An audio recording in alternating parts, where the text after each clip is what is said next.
Pessoal, dando sequência aqui à nossa nova série de vídeos sobre sistemas de gestão ambiental, nós vamos avançar um pouquinho mais aqui na ISO 14000. Então, o escopo da norma, quer dizer, a abrangência da norma, no caso, a gente está falando aqui da norma ISO 14001, para que ela serve? Qual que é a finalidade dela? Quais são o que a gente pode ou não pode fazer com ela? O que ela vai abranger essa norma?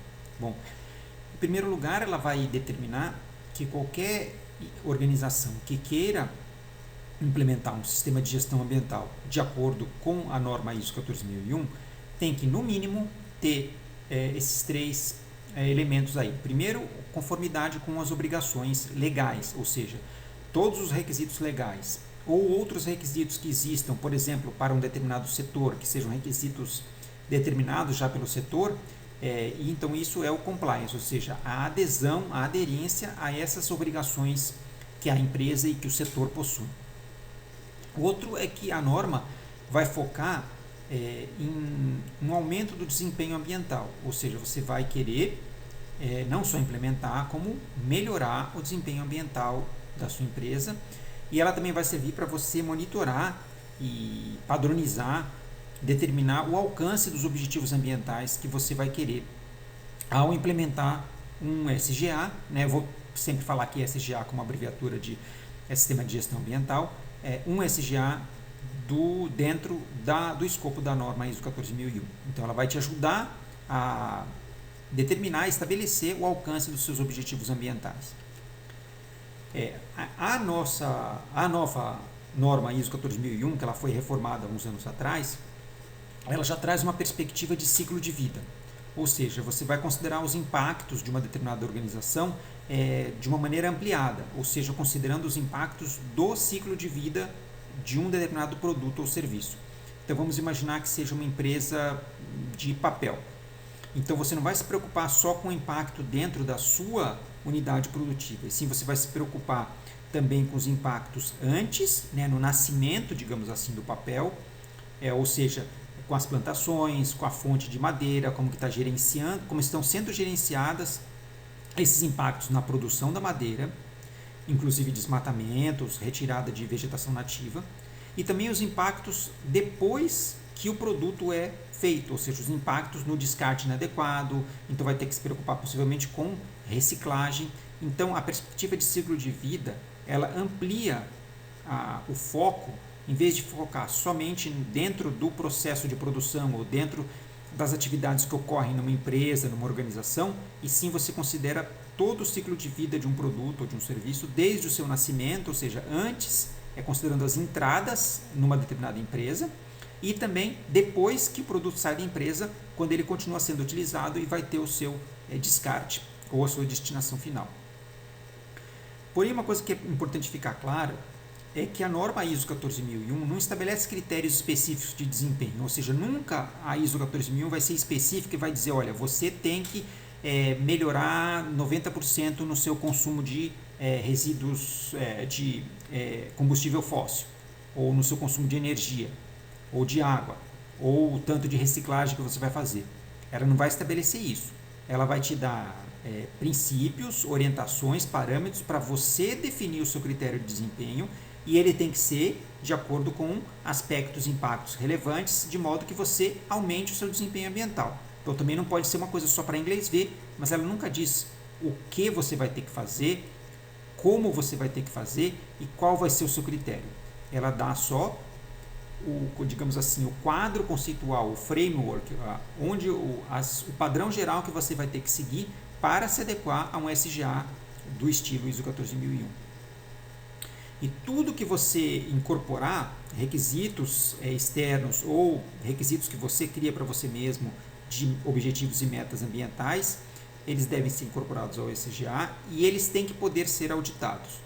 Ou seja, se você quiser no futuro depois colocar lá um carimbinho de que você segue ISO 14001 e fazer uma propaganda no seu site ou nas suas redes sociais, você tem que poder ser auditado. Então, tudo que é requisito da norma, os requisitos todos que a norma ISO 14001 traz, eles têm que ser incorporados ao seu SGA e tem que ser incorporado de uma forma que eles possam ser monitorados, checados, avaliados, medidos, ou seja, que eles possam ser auditados por entidades externas. Não é só você que vai auditar e dizer que você está ok e que você incorporou os requisitos da norma.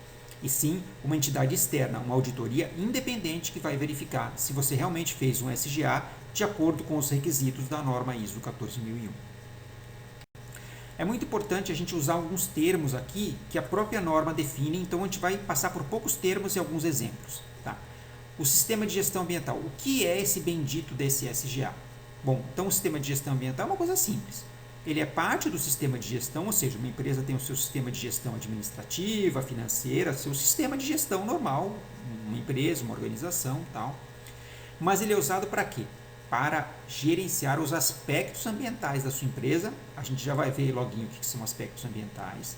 Para cumprir os requisitos legais, a gente já falou também no slide anterior dessa importância, ou outros requisitos que o seu setor, por exemplo, um setor petrolífero tenha que cumprir requisitos internacionais, por exemplo.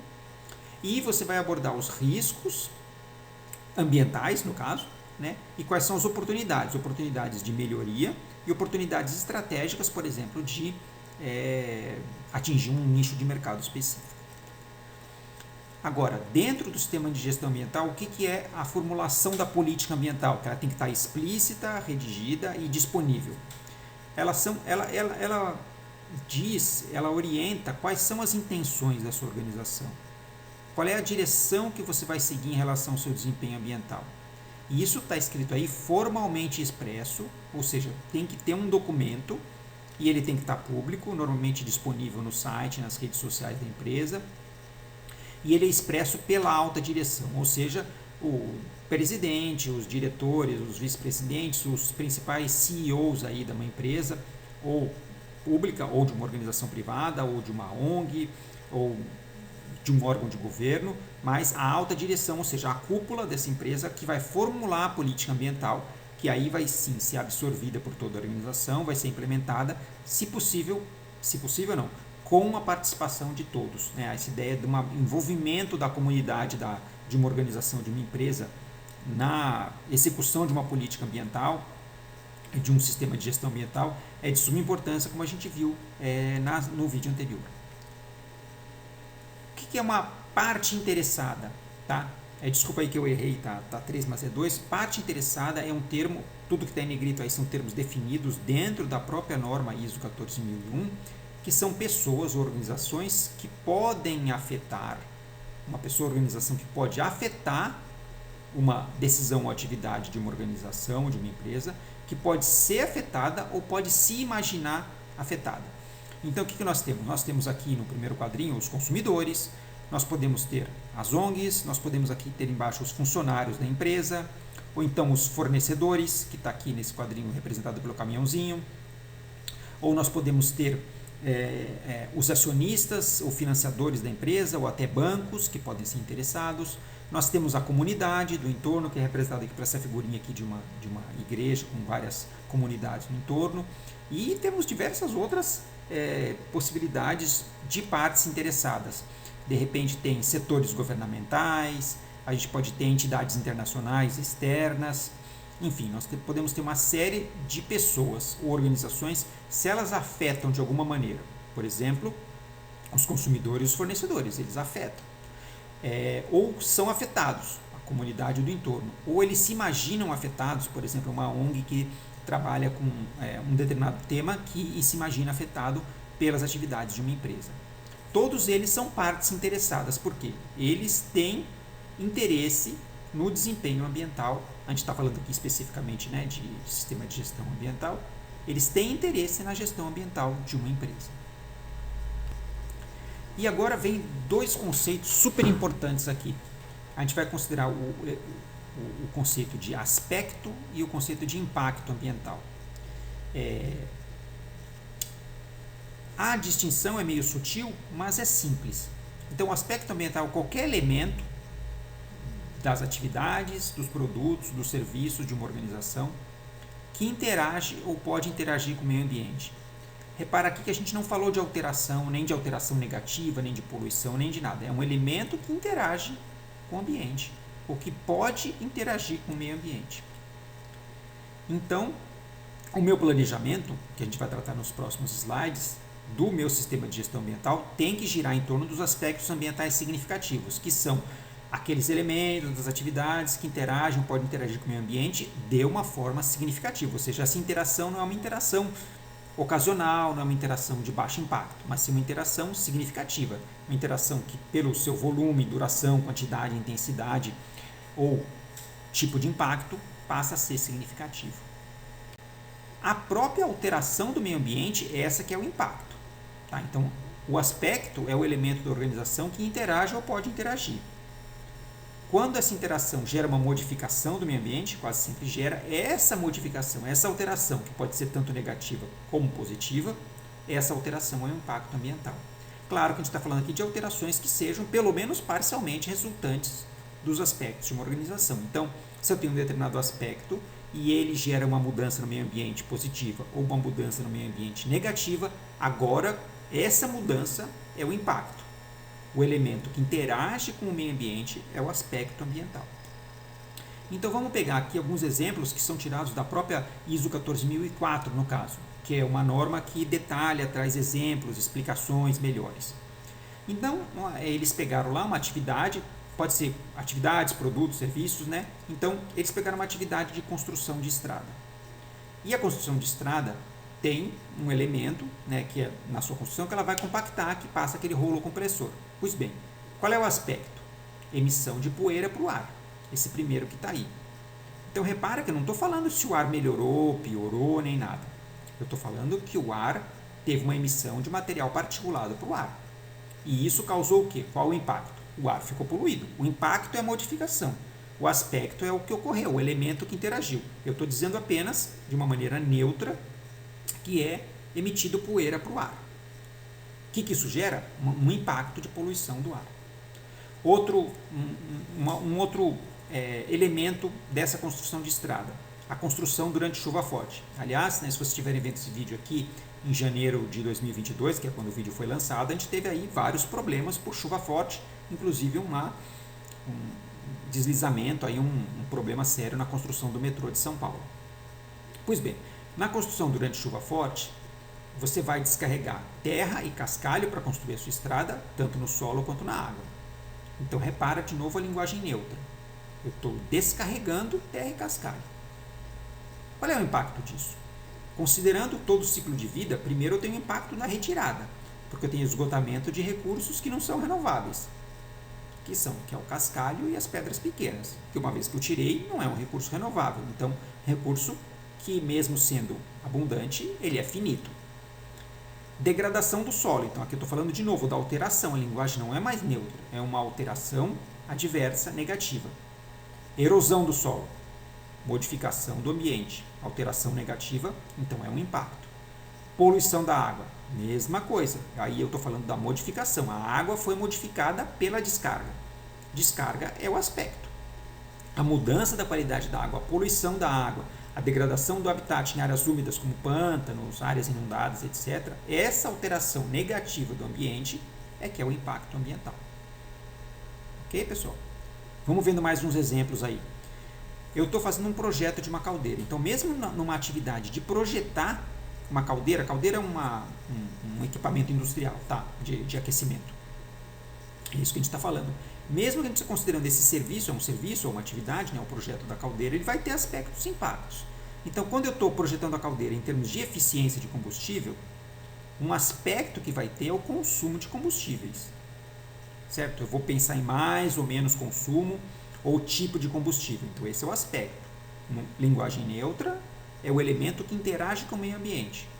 Qual é o impacto? No caso, o impacto potencial, né? Não é um impacto real. Eu estou tratando da conservação de uma fonte de energia que não é renovável. As caldeiras geralmente usam diesel ou algum outro tipo de gás liquefeito de petróleo, né, o gás de botijão ou gás natural. Todas são fontes de energia não renováveis, combustíveis fósseis. Então, quando eu estou projetando o aspecto do consumo de combustível, eu tenho que pensar no impacto, que é a alteração do meio ambiente, que é a maior ou menor conservação de uma fonte de energia finita que vai se esgotar, que são os combustíveis fósseis. Tá?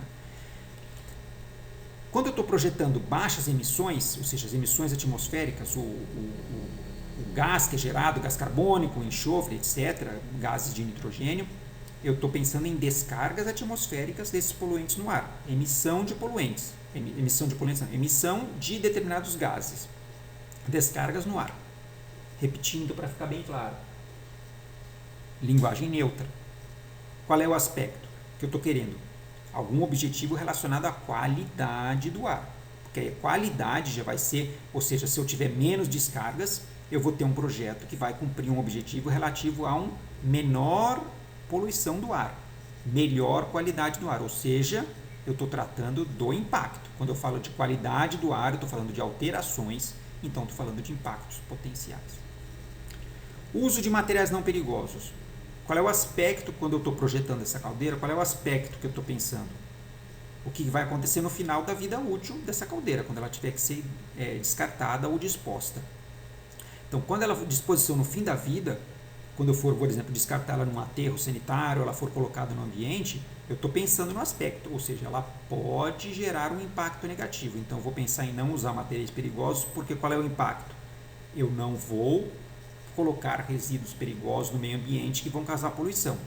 Então, o impacto potencial, no caso, eu estou prevenindo um resíduo perigoso. Perigoso já dá uma ideia de alteração, uma alteração negativa para a saúde humana no meio ambiente. A disposição em si ela é neutra. Eu estou colocando uma coisa lá no meio ambiente, uma linguagem neutra, estou colocando ela lá. Ela vai mudar o meio ambiente? Sim, ela pode mudar para pior se tiver resíduos perigosos. Então, essa é a alteração. Tá? Então, estou pensando no meu projeto. Espero que vocês estejam vendo aí a distinção entre aspectos, que é o elemento que pode interagir, com os impactos, que são realmente as mudanças positivas ou negativas. Tá. Vamos passar mais rápido aqui, que acho que vocês já pegaram o jeito. Operação de uma caldeira. Quando eu estou operando a caldeira já, né, liguei lá a caldeira para queimar diesel. Então, qual é o aspecto? Consumo de óleo diesel. Qual é o impacto? Simples, o esgotamento de um recurso não renovável. Outro aspecto, emissão desses gases aí, gases de efeito estufa. Repara que eu não falei que está tendo uma alteração, estou falando emissão. Sim, está saindo fumaça lá. Isso é positivo, é negativo? Não sei. Nesse caso é negativo por quê? Vou causar poluição do ar, impacto respiratório, chuva ácida por causa do enxofre e aquecimento global e mudança climática. Todos esses são mudanças ambientais negativas causadas pelo aspecto emissão desses gases aí. E a água que é esquentada é lançada no meio ambiente. Ok, eu jogo água no meio ambiente. Jogar a água em si não é o impacto, é o aspecto, porque ele pode interagir com o meio ambiente. O impacto é a mudança, o aumento de temperatura da água, do corpo hídrico, do rio, do lago, que está recebendo essa água aquecida. Aí sim eu estou falando de um impacto. E se eu armazeno a caldeira em tanques subterrâneos? Bom, aí posso lançar óleo no solo. A gente já pensa, nossa, lançar óleo no solo, meu Deus, que impacto, vai zoar tudo. Não, eu estou falando do lançamento. O lançamento é uma linguagem neutra. A poluição do solo e do lençol freático, sim, é o impacto, porque aí eu estou falando da mudança. E assim vai, né? A gente tem aqui mais também a liberação para águas superficiais, mas acho que já deu para pegar que o aspecto em si é o elemento que vai interagir com o meio ambiente, mas ele em si não fala nada se a mudança ocorreu e se foi positiva ou negativa. Já a água superficial poluída ou a bioacumulação, sim, é o impacto que ocorre. Acho que aqui deu para pegar, eu vou passar mais alguns casos aqui, mas não vou ficar explicando em detalhes.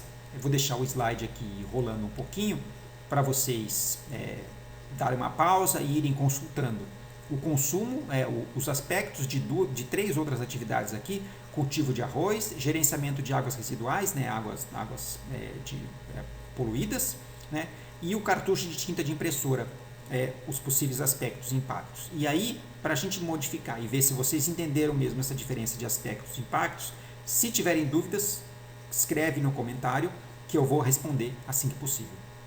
Tá bom? Então a gente vai ficando por aqui, esse vídeo foi um pouquinho mais longo, a gente vai fechando essa parte do escopo da norma e de termos e definições na área ambiental. Em vídeos futuros a gente vai continuar dissecando aqui, destrinchando a ISO 14001.